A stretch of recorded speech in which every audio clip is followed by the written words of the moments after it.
Like, I was prepared for like breast cancer. Like, I had been prepared my whole life. Like, I already thought, if it comes up, I'm gonna have a double mastectomy. Like, let's just take care of it. Like, I'm ready for that. So when they said lung cancer, I was like, no, like, how is that even possible?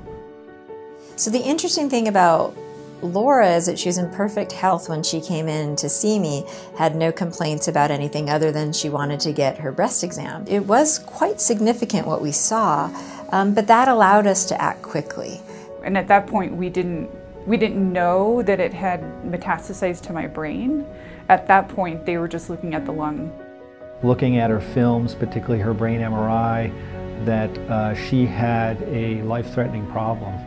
She had over 50 lesions in her brain. If another couple of days had gone by without finding these brain metastases, I don't even want to think about what might have happened to Laura.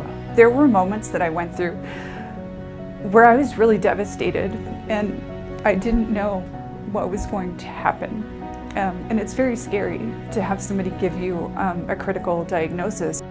She really made an impact on me. Yeah, very impressive. Just such a shock, this diagnosis.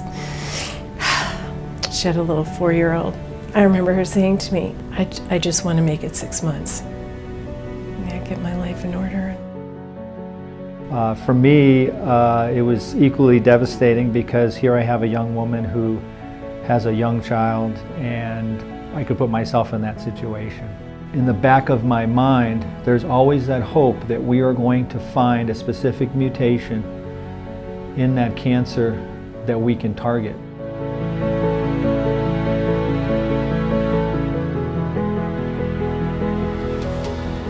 Fortunately, Laura presented when she did, and we could take advantage of the recent study that put alectinib on the map as first-line therapy, and we were able to take advantage of it, get the drug right away. I remember putting the information on his desk at noon that day, and by the end of the day, he had contacted one of our pharmacists who wasn't working that day because it's a specialty drug, and so she, on her day off, was able to procure it from another pharmacy because we didn't have it here, and I think Laura received it by the end of that day. So we were able to limit the amount of radiation for Laura and substitute it with a much better directed, targeted therapy, which Laura remains on today. The alectinib basically put me into a state of remission within 5 months. When they got the results of the PET scan, they're like, we don't see any active cancer anywhere in your body.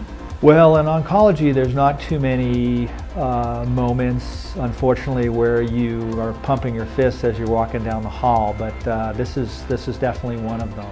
Laura probably wouldn't be here today if it wasn't coordinated care. It was unbelievable, the timing. I was so proud of our team and our system and how well it worked on Laura's behalf.